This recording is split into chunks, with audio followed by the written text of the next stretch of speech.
That's good morning, good afternoon, everyone. A real pleasure to have so many of you joining with us virtually today. Happy Eid for those celebrating, and slight apologies for the crossover with that, but we're delighted that you can still be with us. My name is Julien Barnes-Dacey. I'm with the Africa and Middle East programs at the European Council on Foreign Relations, and I'm really happy to be chairing this conversation. Rewiring alliances, Africa-Europe Gulf relations amid global geopolitical turmoil. We at ECFR have been doing some quite intense focus work on the relationship between African states and the Arab Gulf states, and thinking a bit about what that means for European engagement and European interests across the region. We are holding this event today to launch our latest publication on this, Diversification Nations, the Gulf Way to Engage Africa, which is authored by my colleague Maddalena Procopio and another colleague, Corrado Koch, that follows on some wider recent work that Maddalena has been leading on Emirati African ties. And it really looks at the growing geoeconomic relationship between African states and the Arab Gulf region. I mean, obviously, there has been a tremendous amount of focus on some of the geopolitical and security dynamics of that relationship, but less focused on is the importance of that growing geoeconomic relationship. There's a very interesting stat in the new paper that in 2022 and 2023, Qatar, Saudi Arabia, and the UAE invested 113 billion worth of FDI in African states, which was more than they invested in the whole of the previous decade. And it gives you a sense of their deepening economic, financial ties with a region in which they've obviously had stronger political and geopolitical relations for a long time, and a lot of that is focused on particular sectors related to energy and the green transition, and overlaps in very strong ways with a lot of the most interesting areas of focus for European states, both towards Africa, but also towards the Arab Gulf. And Maddalena and Corrado have been thinking a lot about how to triangulate Europe's different relations between the Arab Gulf states and African states to advance some of those core European interests, and also thinking a bit about what that means in terms of working alongside the security and political ties that obviously often come to the forefront of European thinking when it relates to engaging with the Arab Gulf states in other places. And obviously the developments in Sudan are one place where this very much comes to the fore. I'm really delighted that we have such an interesting group of speakers to comment on some of these issues today. I'm joined by my colleague Maddalena, and I very much encourage you to read her really excellent recent paper. I think you can find that in the chat function. You can find that on our website, but really Maddalena has been at the forefront, I think, of the most interesting analysis on European thinking about Gulf African ties. Delighted also to be joined from Doha by my old friend Nawaf Al-Thani. Nawaf is a foreign affairs and defense analyst. He's a former senior official at the Qatari Ministry of Defense, was in Washington with the Qatari MFA. So really delighted to see you again, Nawaf, and thank you for joining us. I'm also really delighted to be joined by Hubert Kinkoh, who's joining us from Nairobi. Hubert has been doing an immense amount of work on African security and governance issues, has had a strong focus on Sudan, has been working with CARPO, where he's a senior researcher, also looking at Gulf African ties. So I think we really have an excellent group of commentators to walk us through some of these issues, to help us understand some of the nuances of the different African Gulf ties, some of the different Gulf positioning, how African states perceive that and are responding to that, and what all of this means for Europeans. We will be doing this session on the record. We have an hour. And I will start by posing a set of questions to our guests, but I very much hope that those of you on the line will want to come in. We are going to use the chat function or the Q&A function to open it up to Q&A. So if you do want to come in, I'd ask you to kindly pose a question in the chat function, and I will ensure that we try and get that to the speakers, depending on how many questions there are. But I think that's all of the initial questions questions and thoughts that I need to lay out at the beginning. As I said, really delighted that so many of you are joining for this important topic, and let's get right into the meat of it. Maddalena, we're using this event to launch your paper, so I want to give you the opening floor here, and perhaps you could start by giving us a sense of the kind of strategic drivers as you see it of the different or the three key Arab Gulf states who are positioning themselves in Africa.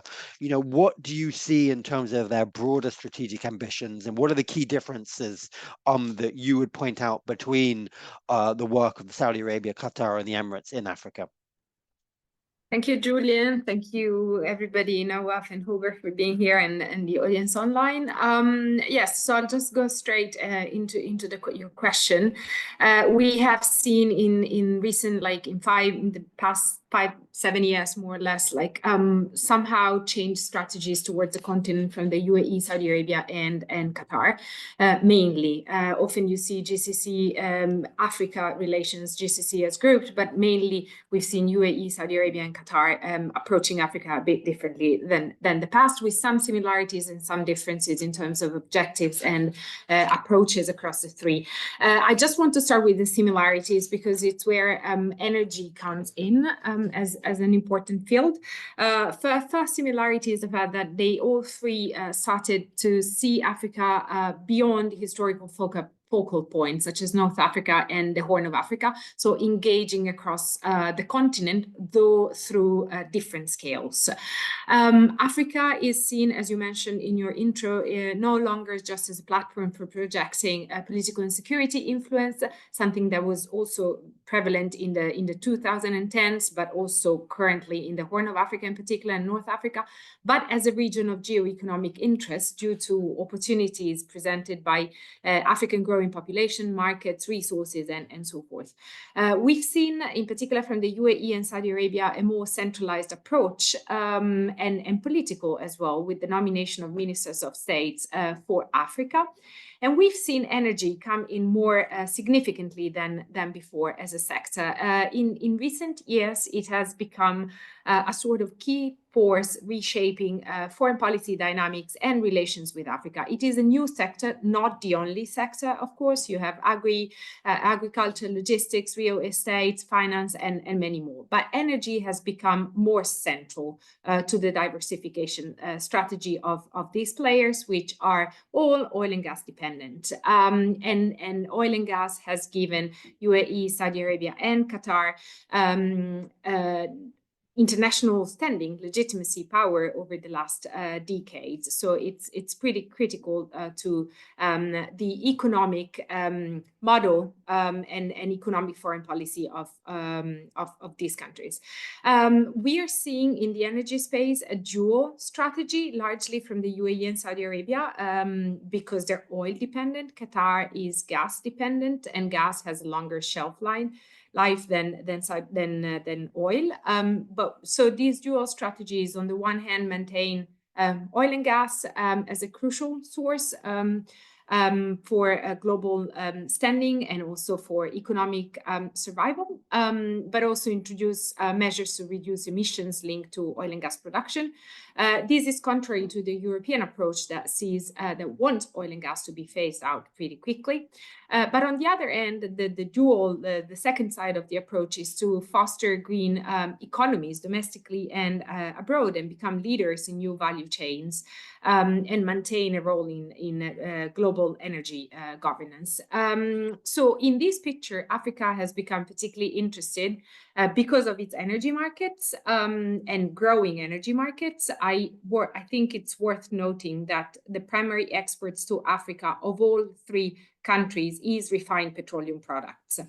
Africa is also important as a place as a resource provider for renewables, for oil and gas, I already mentioned, but also for minerals. Minerals pretty important in diversification strategies for the digital economy, for the energy transition, but also for the defense sector. Both UAE and Saudi Arabia aim to boost their defense sector, and minerals are pretty critical. As I said, petroleum products are the most exported exported product to Africa.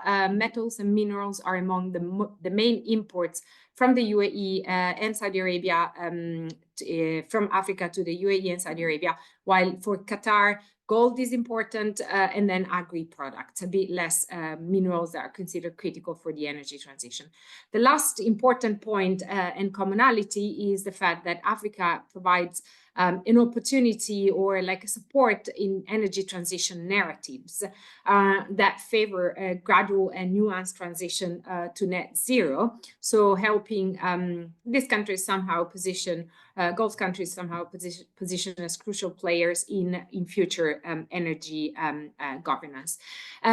Aside from all these commonalities, there are major differences across the three, which result from different domestic imperatives and foreign policy strategies. The UAE lacks significant domestic industrial capacity except for the gold sector. So it makes trade routes and connectivity vital for its revenues, and we've seen it across the continent, literally. Africa's growing consumer markets, potential role in green value chains, offer opportunities. Abu Dhabi has a sort of state-backed approach towards Africa, which is risk-prone, but prioritizes economic returns. So it's not pure geopolitical posturing. It's been entrenching its presence across the continent. Political security interference that the UAE has been exerting in the near abroad, in Sudan, for example, which you mentioned, is less visible to date in operations across the continent. But expanding economic stakes may push Abu Dhabi to deploy political and security tools more frequently. Saudi Arabia is different. It faces domestic socio-economic pressures like youth unemployment and a significant industrialization drive. It views Africa as a potential contributor to its economic diversification and identified green value chains as a pillar of its Vision 2030. Minerals in particular are of extreme interest in the African context, but the internal constraints have led to a pretty risk-averse approach, which is geographically more limited than the UAE. And the engagement seems to favor stabilization and multilateral dialogue rather than a more interventionist approach like we've seen in the 2010s in the Horn of Africa. The engagement remains driven by immediate strategic needs at the moment. For Qatar, and I'll leave it to Nawaf to explain more, but what we've seen and captured is less pressing need to diversify the economy away from gas compared to the UAE and Saudi Arabia. Because, as I mentioned earlier, gas is considered a longer-term transition fuel. But in recent years, Africa has anyway become more strategic, in particular after the 2017 diplomatic crisis, which saw Qatar under blockade from neighboring countries. And so Doha has seen Africa as an opportunity to broaden geopolitical alliances and economic partnerships. It is pretty selective in its approach towards Africa. It has to date a limited institutional knowledge of the continent beyond the near abroad. And so it has adopted a pretty cautious foreign policy, which focuses on LNG, aviation, agribusiness, investing in stable hubs like Rwanda, South Africa, with a focus on upstream, LNG upstream, but also some interest in renewable projects. We've seen, for example, with Italy's Enel to develop renewable projects in South Africa, signaling an openness to enter financially viable projects, also in the clean energy sector. And then lots of focus historically on mediation, acting as a neutral partner, reinforcing its image as a diplomatic broker, balancing economic priorities with global influence. To conclude, despite all of these interests and changes in interest, it is important to note that it is still pretty early to evaluate what all of these will actually mean in Africa. For all three countries, lots of the announcements that we see are expressions of interest and are yet to be turned into final investment decisions to engage in specific projects. And so, though the shift seems to be happening. The extent and impact still remain to be seen. Maddalena, thank you very much for that interesting overview. Nawaf, let me come straight to you.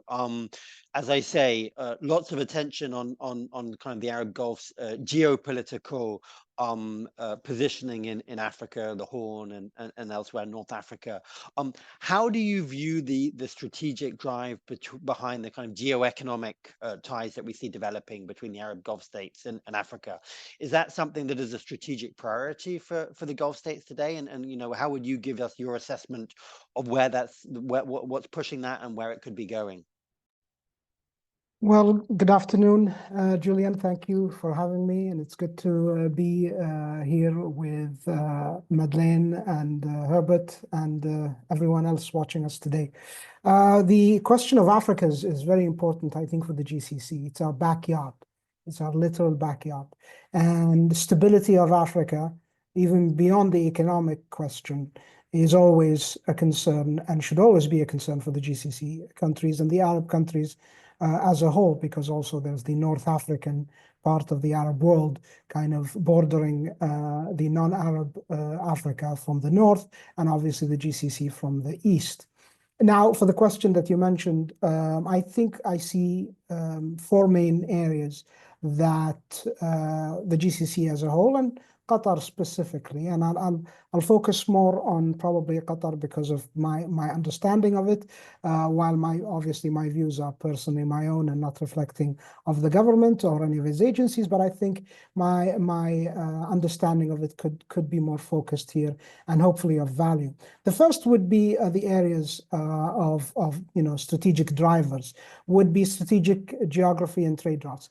That is I mean, opening a map, just looking at it, you could, as I've explained it to you and to our viewers and listeners, Africa's proximity to key maritime corridors, the Red Sea, which was in the news even very recently, the Gulf area, the Arab Sea, that is a main trade route. And obviously coming from the Arabian Gulf, those main trade routes are very important, and proximity of Africa to those trade routes and those maritime corridors are quite important for geosecurity, but also for trade. And it aligns with, when it comes to Qatar, it aligns to Qatar's security and logistical interests, because that is what drives, as Maddalena mentioned, a lot of our LNG exports.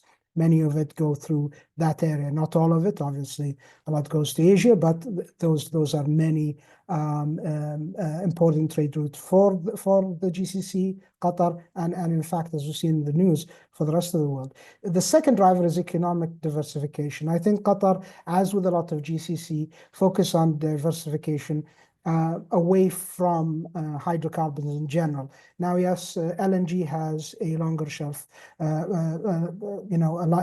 lifespan and shelf life, and obviously the long-term contract structure of LNG is a different strategical posture from the very dynamic market with petroleum. It is less dynamic, which means it's more stable.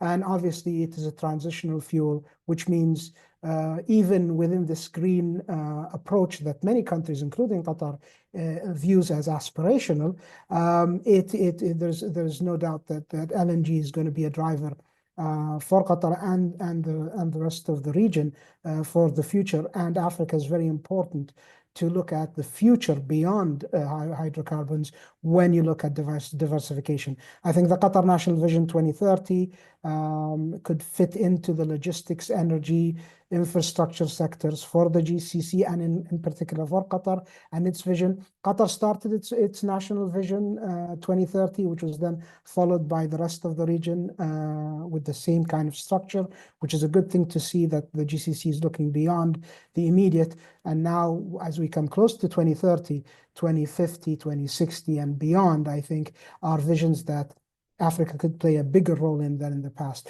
Food security, I think, as in past history, recent history, we've seen very important instances, whether in the Gulf, in Ukraine, which brought imbalance to food security for the GCC region, but also globally, Africa could provide that. There is, for Qatar, it is central for Qatar food resilience, I believe. Its strategy, including partnership with agricultural investment and supply chain access when it comes to that area. The third driver, I would say, is humanitarian diplomacy. This is a very niche and very successful part of Qatar's foreign influence when it comes to diplomacy, not only, a soft power of other nature or the hard power of economy. Military is out of the question, I think, for a small country like Qatar.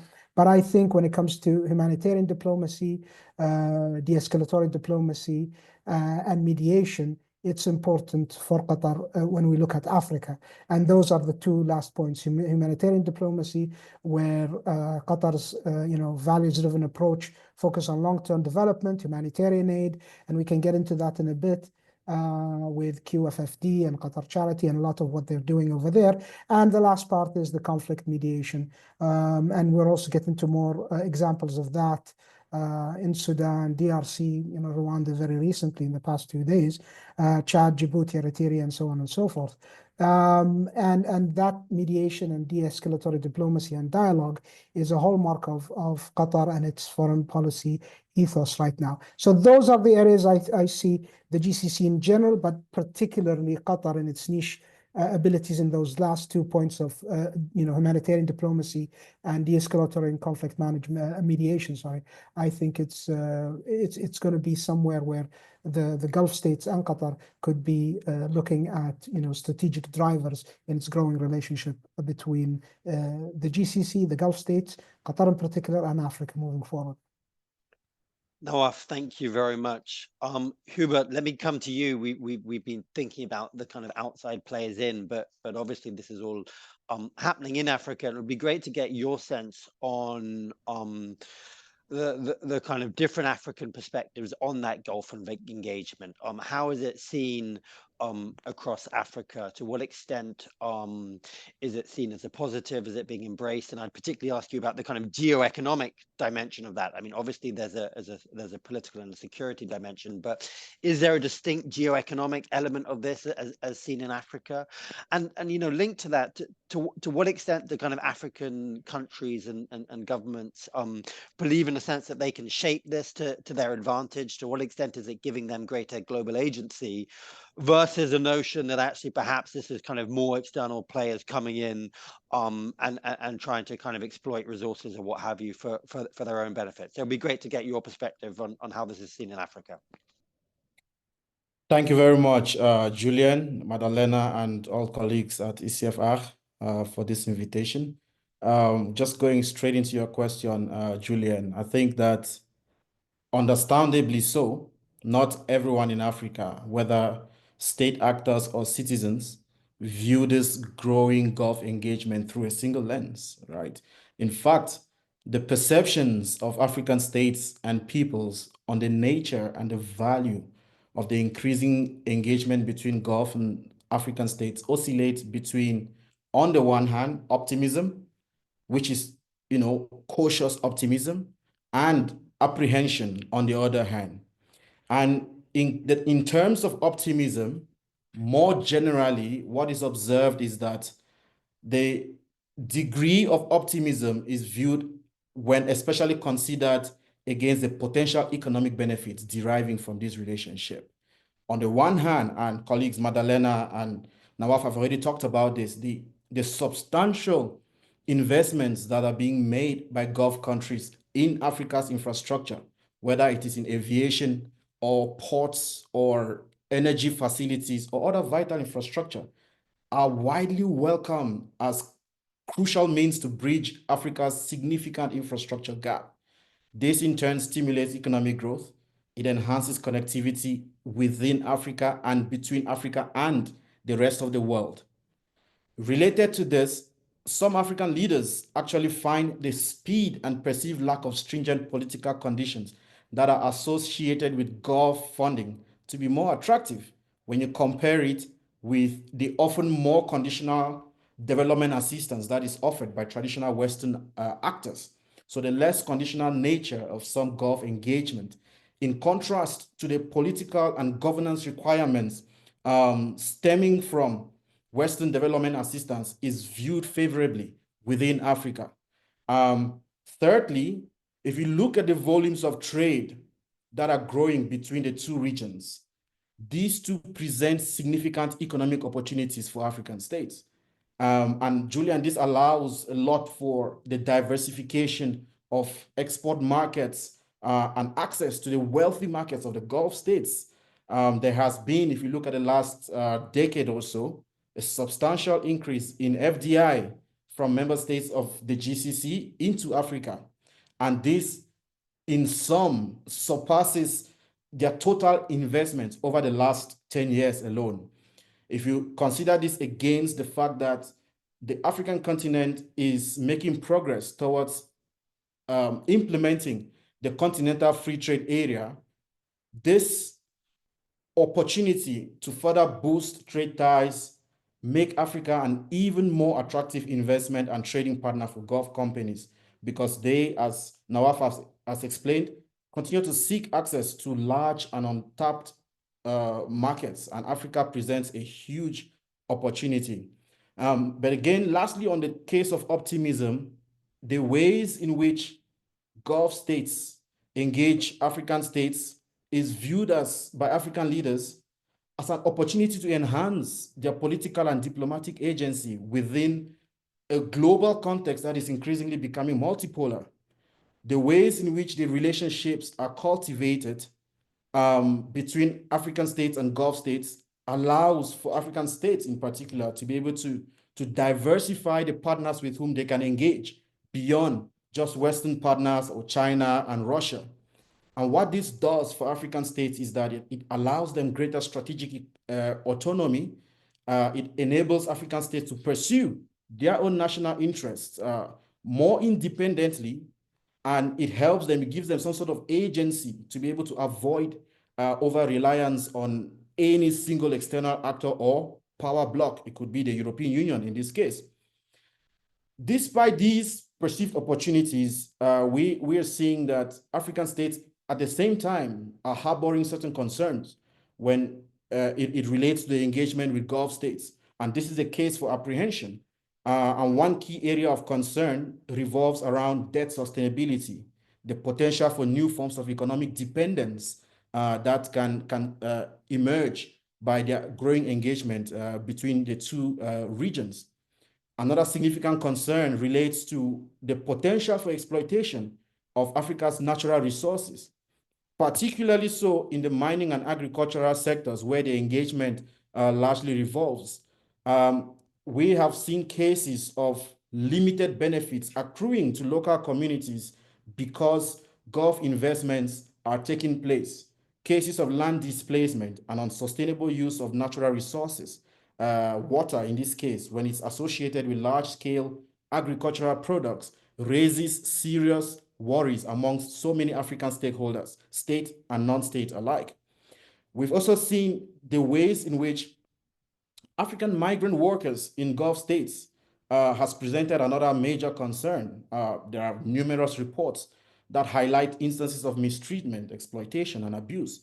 And so within the African communities, there has been a loud public outcry that puts pressure on African governments to better protect their citizens working abroad and especially within Gulf states. And so this leads me very neatly into the question of whether the Gulf's growing role in Africa then presents an opportunity for greater African agency, or whether it is just another chapter of external power shaping the continent's future. And I would argue that whether Gulf involvement empowers African agency or perpetuates external interference and control largely depends on how African governments can negotiate and manage these relationships.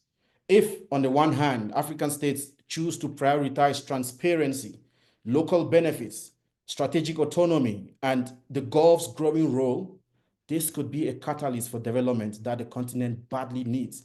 This could also enable the better exercise of agency by African states across several levels. However, on the other hand, if Gulf interests instead dominate at the expense of African priorities, this risks becoming another chapter of external exploitation. And if you analyze the context the changing nature of Gulf involvement and the potential outcomes for Africa, this becomes more evident. When you look at the opportunities that economic diversification and investment bring for greater African agency, for instance, with the UAE developing ports in places like Djibouti and Somaliland, with Saudi Arabia investing in agriculture in Sudan, for instance, these investments provide African countries the much needed capital, job creation for their youthful populations that are growing and increasingly unemployed, but also for infrastructure development, which potentially could reduce reliance on traditional Western donors. And herein lies an avenue for the exercise of African agency.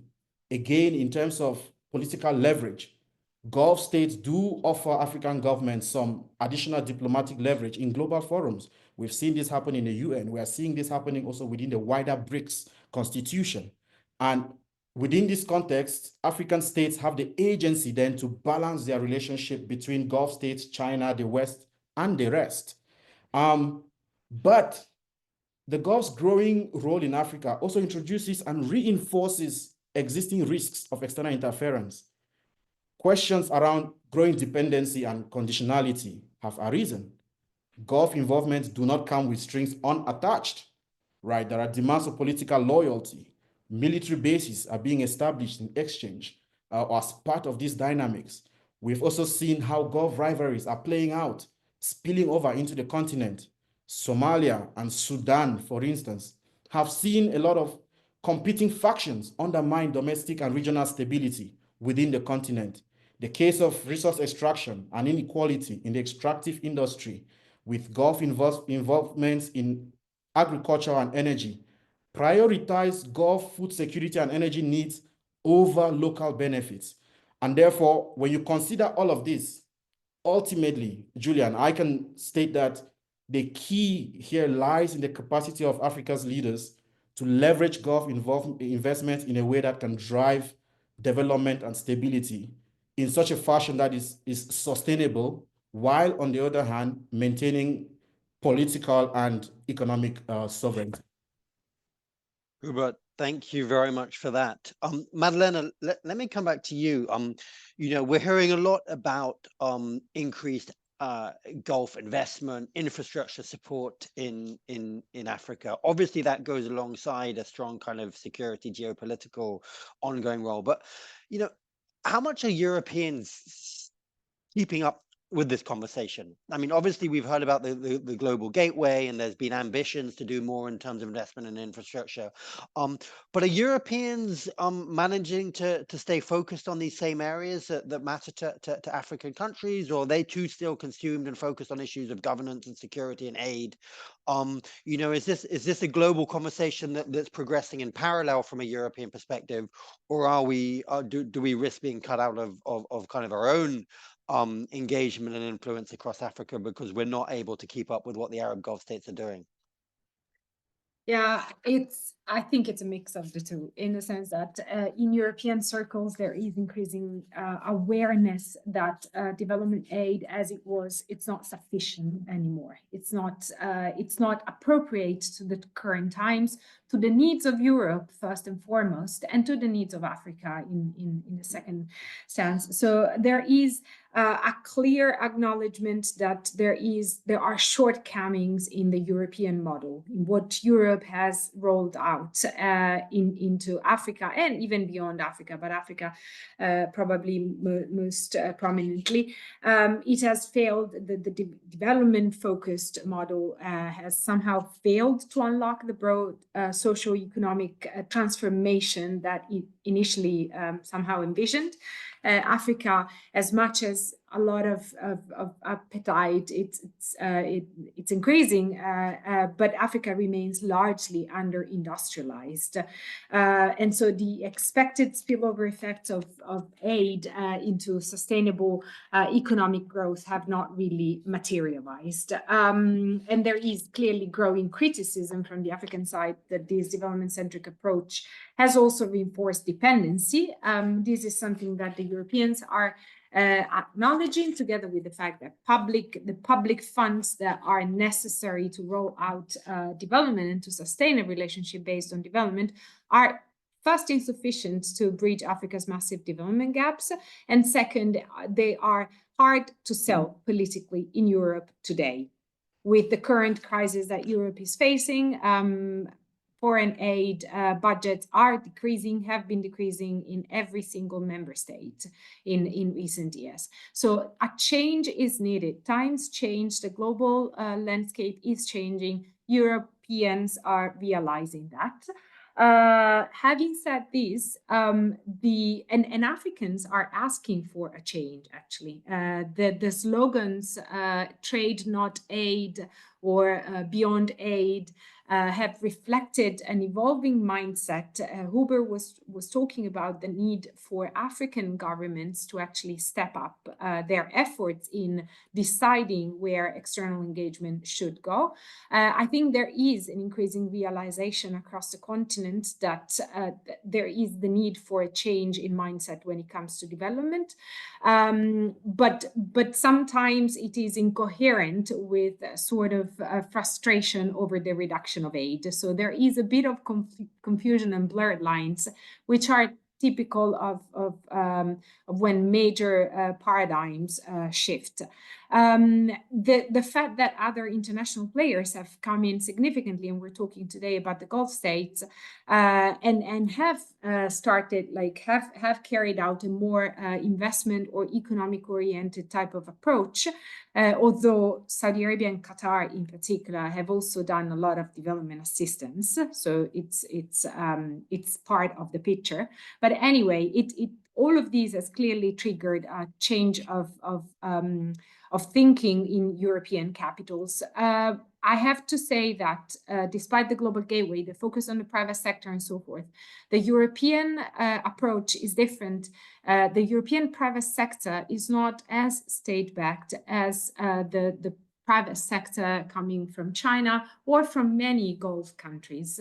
So European private sector, to be able to invest in Africa, needs a lot of environment to be de-risked. So the thinking is public money and development money being increasingly used to actually de-risk environments, to make sure that the private sector can step in more comfortably, and by acknowledging that the private sector is necessary to fill those gaps, to fill those massive development gaps that African countries are facing. So the European approach is outdated if we think of development only, but development is needed in the European approach. Development and public money are needed in the European approach towards Africa, because otherwise the private sector is unlikely to significantly manage to step into many contexts. So a mix of public and private is what the thinking is, what is brewing in European capitals,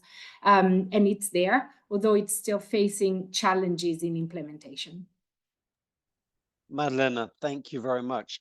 Nawaf, let me come back to you.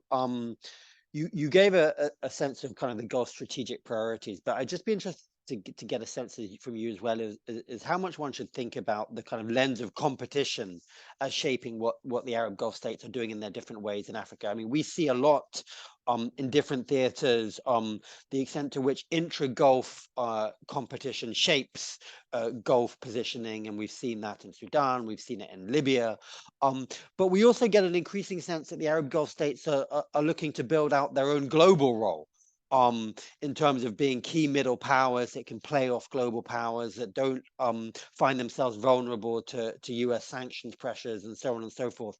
How much do those twin dynamics of regional intra-regional competition and kind of global kind of strategic autonomy from a Gulf perspective play out in terms of their geoeconomic engagement with Africa? Is that a lens through which it's seen in terms of building out and cementing Arab Gulf influence, or should the kind of geoeconomic element of that relationship be seen in a different way from, for instance, the political security competition we're seeing in a place like Sudan? Well, Julien, to be honest, I think we should even strip it back even further and look to the driving force behind engagement when we look at Qatar, for instance. And I'm going to just use Qatar as an example, being again from here and probably reflecting better from that. Qatar, for instance, views a lot of its engagement through the prism of opportunity. Some other nations may view, and not necessarily in the GCC, but generally in the collective of nations, some countries may view Africa through the prism of threat. Now, a certain nation viewing from a prism of threat will look at different priorities than like a state like Qatar, which looks through the prism of opportunity. So how does that reflect, on the ground, in reality? Well, in reality, that puts effectiveness in de-escalatory diplomacy first, and not, for instance, financial or security engagement, building ports or large investments when it comes to economic or militarily supported dimensions, but rather, peace engagement, bringing down tensions, mediation. That is the prism of opportunity. Looking, and I'm very interested in what Hubert said, and I, in fact, share, and I agree with a lot of what he said of the apprehension from the African side to a GCC and influences. I think that is a very important point he made. And I think that's why Qatar, for instance, looks at, approaching with emphasis on partnership, not patronage, giving a different perspective than the transactional relationship or the transactional model that some other countries may provide, whether in Europe or in other places. I think the Gulf will find that approach may be the more healthy approach, because it doesn't start by asking Africa for something, but it asks by asking us, how can we support Africa stand on its own 2 feet and then become a viable partner. And that's why Qatar, for instance, was leading in a lot of these activities for the good part of 2 decades, whether in peacekeeping activities, which no one in the Gulf ever did. Qatar has done it before there, whether, Djibouti, Eritrea in 2010 to 2017, but also the DRC and Rwanda just the other day, this past week. And looking at those and everything in between, whether it's Sudan, Darfur in 2011, Chad, Sudan in 2009, Somalia, Kenya 21, and on and on and on. That mediation, de-escalatory approach, humanitarian aid, assistance, all of that, I think Qatar has put its best foot forward through that prism of opportunity and not threat. So understanding that approach, then you can build on that and flesh out, well, how does that approach then inform the policies of the GCC countries? Those countries that view it through the prism of threat will continue on those, axes to get to mitigating, said threat, whether security or economic. Gulf countries who, go through the prism of opportunity will go through humanitarian and other areas like diplomacy, which would give a fertile ground to then grow. I think that reflects also on the basic activity. If you ask about, well, how many ports did Qatar build in Africa? Well, none, because that's not how the priorities work for Qatar when it comes to opportunity versus threat and what comes from that. Nawaf, thank you very much. And following on directly from that, Hubert, I mean, Nawaf is talking about the sense of opportunity or potential opportunity. I mean, one of the points that Maddalena's and Corrado's brief makes is that there is still a strong focus on the kind of extractive industry. And we've talked about minerals, we've talked about energy. What is your sense on the potential trajectory in terms of moving the African Gulf relationship towards something that's kind of more mutually beneficial, that helps African development moving forward? I mean, what is it already moving in that direction? Is there a sense that actually it would be wrong to focus too much on the extractive nature of it, and actually the kind of infrastructure and the investment support is helping build up local African economies? Or is there a sense of still there being a need for a transition, an increased focus on opportunity to help make it more mutually beneficial from an economic perspective? Indeed, Julien, there is a growing recognition within Africa on the need to diversify beyond sectors, right? Whether it's within the continent itself, or whether it is when the continent or in the ways in which the continent relates with external players, including in this case, the Gulf states. Of course, renewable energy, the green transition has been one of these sectors where Africa possesses significant potential. And when you look at the Gulf, but also Europe, these regions or the states within these regions also have ambitions within the renewable energy sector. And so there's convergence in a sense between all these regions and actors within these regional blocks. And therefore, there are huge opportunities of overlap within this sector. But the overlap does not limit itself to the renewable energy or green transition space. Africa, like I did mention, faces a significant infrastructure gap. Both European and Gulf actors themselves have been involved in one way or another in trying to bridge this gap with, investment in infrastructure projects. And so we are seeing a sort of movement towards coordinated efforts, right? Even if they have yet to materialize, but the conversations are already beginning to take place about how trilateral partnerships, can lead to more long-term and in fact impactful projects, for which have benefits for everyone involved. A sector or space in which we are seeing this convergence really materialize is within security cooperation. Right, Nawaf has talked a bit about some of these in terms of Qatar's role in mediation of long-standing conflicts in Africa, notably the one between DRC and Rwanda, that has evaded efforts by African regional partners and state actors for over 3 decades. But within a short period of time, there has been what we can term on this side as successful mediation led by Qatar's efforts. Of course, the apprehension still comes in here, where many Africans express their frustration at the lack of capacity of African institutions themselves to take a leadership role in these mediation processes. And so while Qatar's role, for instance, is much welcome, there is a sense in which Qatar is seen as an external actor overstretching, right? And this is something that we can unpack at a much later stage, but these dynamics continue to exist. Yet, trilateral initiatives in the area of security cooperation, whether it's through intelligence sharing, joint security operations, these are some avenues where this kind of collaboration can begin to materialize. But also importantly is in the area of humanitarian aid, right? Coordinating aid efforts, aligning development strategies between these 3 regions, promises to be able to lead to more effective responses to the growing humanitarian crisis on the continent. The world's most severe humanitarian crisis is in Africa, the case of Sudan. And so beyond just the energy, renewable energy and green transition, the humanitarian aid and development sector also offers an avenue where there could be potentially mutually beneficial cooperation between African states, Gulf states, and European states as well. Hubert, thank you very much. And that leads me perfectly onto the question I wanted to ask Maddalena now.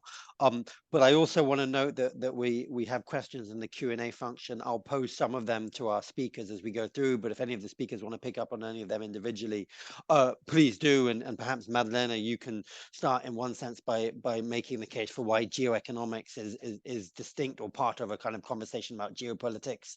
From a European perspective, there's a question about how they're different, and I think you've been making a strong case about how geoeconomics in Africa is reflective of a broader geopolitical interesting conversation. So maybe you can answer that. But what I really wanted to ask you about is exactly what Hubert was talking about at the end there, is the possibility of kind of trilateral cooperation between Africa, the Gulf states and Europe. You've laid out in your paper some areas where you think that could be mutually beneficial. Maybe you could just give us a sense of where you think that would be possible. Is it really feasible in today's global environment? Yeah, thank you, Julien.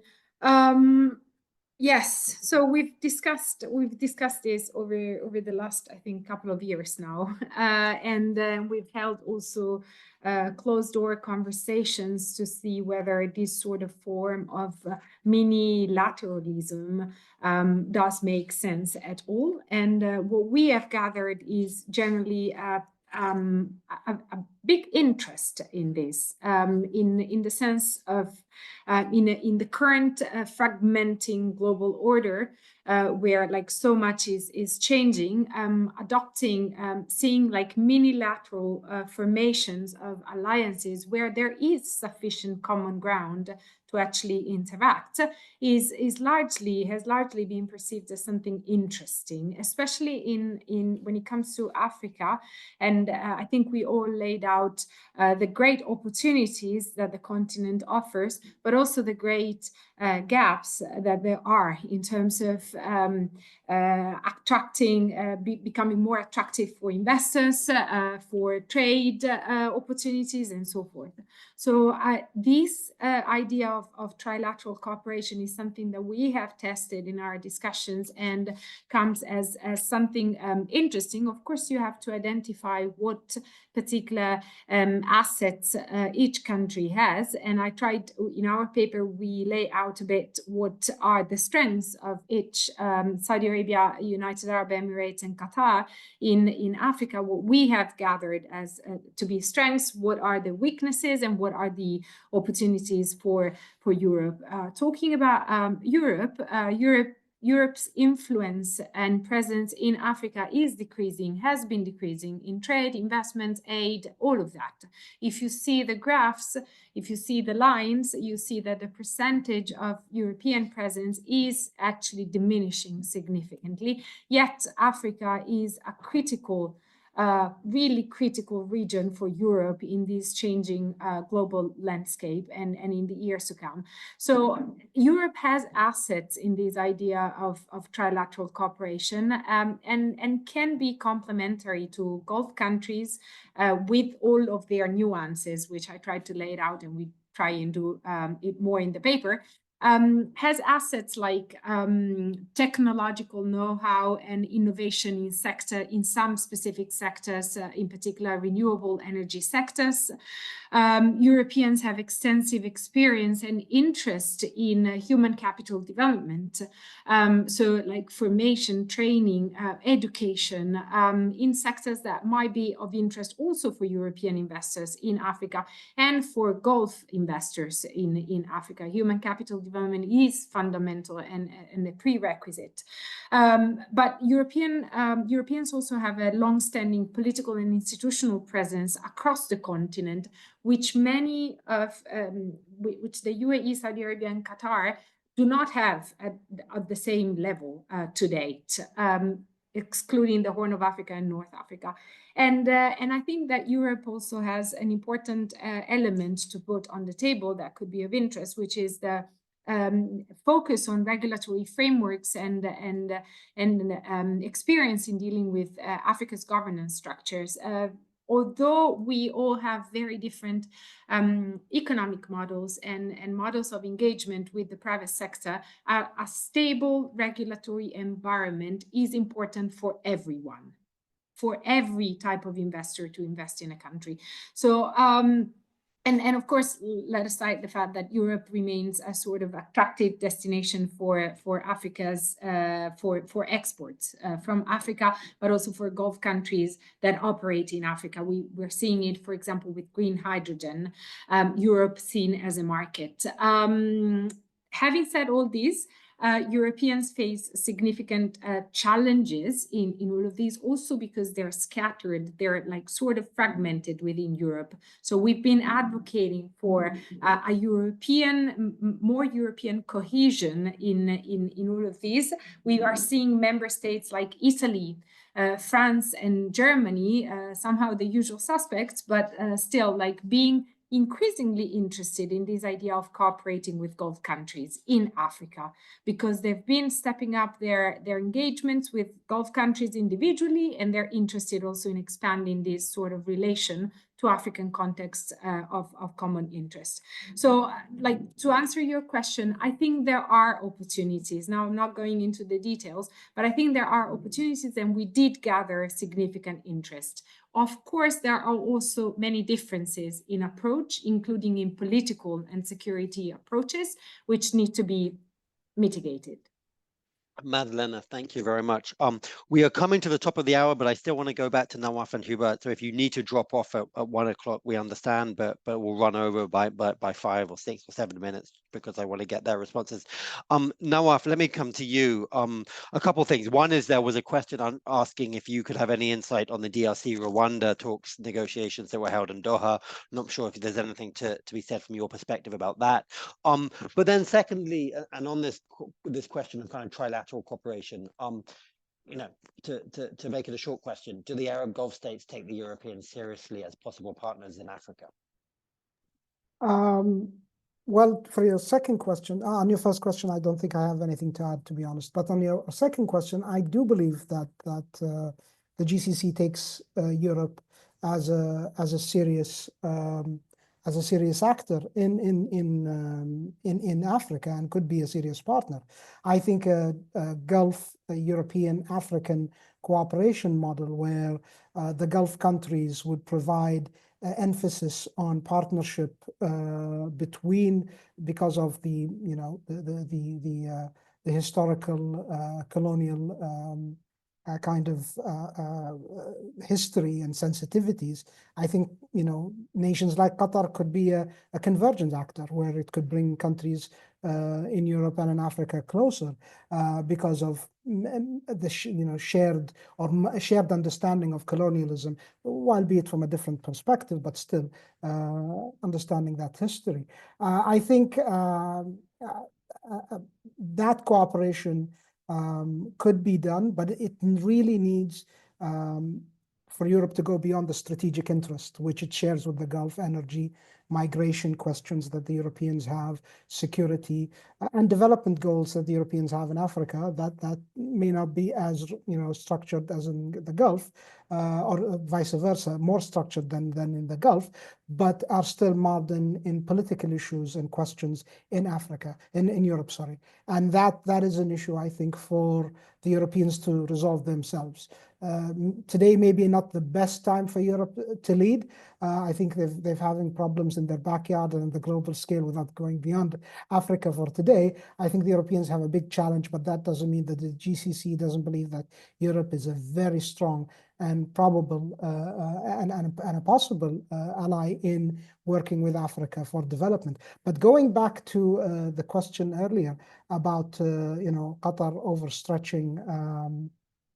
We must understand that Qatar's mediation footprint goes to Ecuador, which is much farther than Africa for us.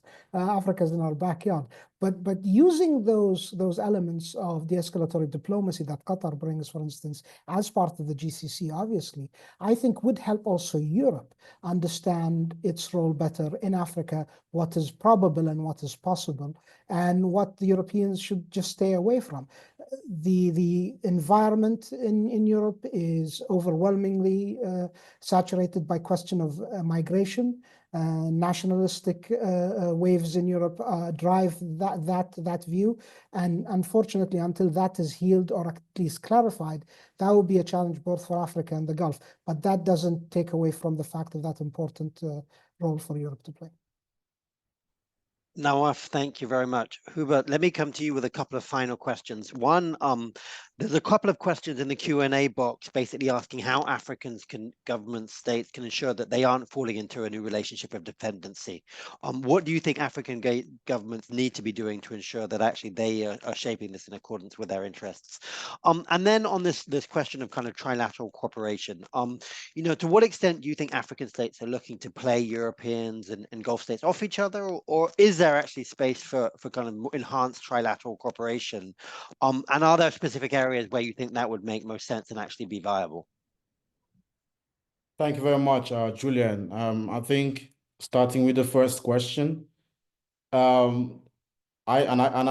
signposted, the response to this earlier when I mentioned that the ways in which African states negotiate their engagement with Gulf partners will be critical in determining the extent to which the relationship will be an extractive one, or whether it will be one that is mutually beneficial. Unfortunately, there are many examples that showcase a critical capacity gap in terms of negotiating partnerships, and one that does not necessarily pertain to Gulf engagement with African states relate to the case of the railways in both Ethiopia and Kenya, right? That two African governments, in this case, negotiating with China, are negotiating a standard gauge railway. In Ethiopia, it is longer, it is cheaper, and they have better coaches. In Kenya, they negotiate the same SGR, standard gauge railway. It is shorter. It has not very good coaches, and it is more costly. And so this points to the capacity gap in terms of negotiating these partnerships. So I think for me, key to how the nature of the partnership will be pertains largely to how they are negotiated. And Julien, as it relates to whether African states can play Gulf partners against European partners, I think three case studies maybe come to mind in trying to reflect around that question. And they relate to different groupings of countries on the African continent. If you look at the Horn of Africa, for example, you can characterize it as the hotbed of competition between Gulf states and European powers. Countries in this very strategically vital region, Ethiopia, Somalia, Eritrea, Djibouti, for instance, have long been the focus of Gulf and European interests because of their proximity to the maritime trade routes that were talked about. And so what African regions or states in this region find themselves doing is often trying to navigate the competing interests of these external actors, strategically aligning with one against the other to secure their own national interests and to leverage these external rivalries to their own advantage. If you look at the ongoing conflict in Sudan as a case in point, reflected in various coverage, this illustrates how complex the interplay of regional and international interests can be as it involves Gulf and European actors.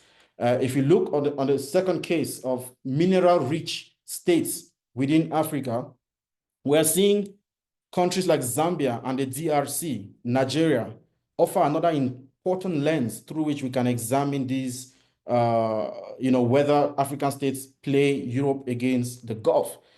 These countries possess immense resources, copper, cobalt, and you can name it.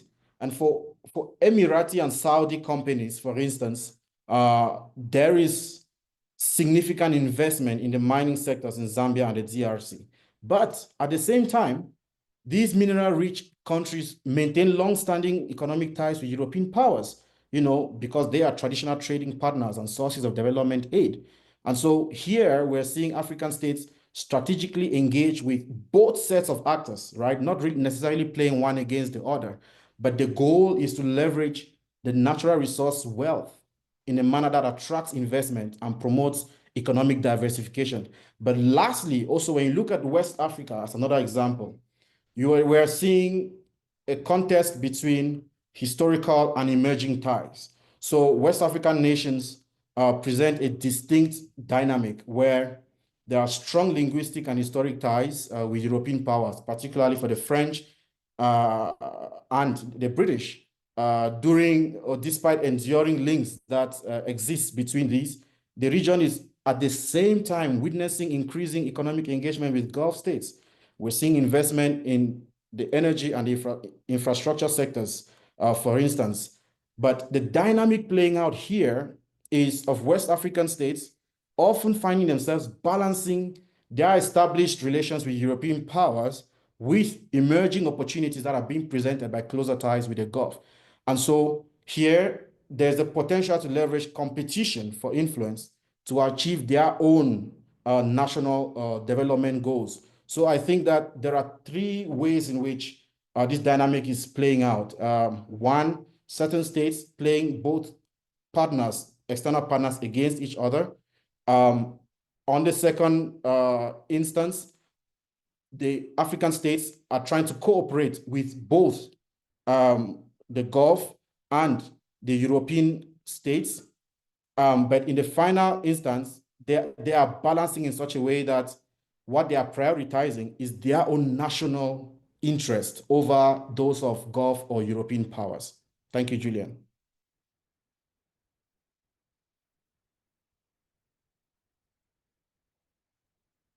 Sorry, my mute button was not becoming unmuted. Hubert, thank you very much for those concluding insights, and I think that gave us a strong perspective of how African countries are maneuvering, and there's a very interesting and strong way to end this conversation. So I want to thank you, Hubert. I want to thank you, Nawaf. I want to thank Maddalena for this very interesting conversation. It was brief, all too brief, and frankly, one could go on much deeper. We will continue to try and do just that at ECFR. Maddalena has been doing a lot of very substantial work on this issue, and I do very much commend her latest paper to you all, and I hope you'll read it. We're very much going to stay engaged on these topics and working with our friends and colleagues in Africa and in the Arab Gulf states on these issues, thinking very much about how Europeans can use this possibility of trilateral cooperation to advance some of their own interests and needs, but also thinking a bit more about how Europeans actually need to be stepping up their own game if they're going to be maintaining some of their relationships in a region where clearly other global actors are doing more and more amid wider global shifts. So I hope that everyone found this conversation of use. Please do stay in touch with us, and we very much look forward to future conversations. Thank you very much, everyone, and goodbye.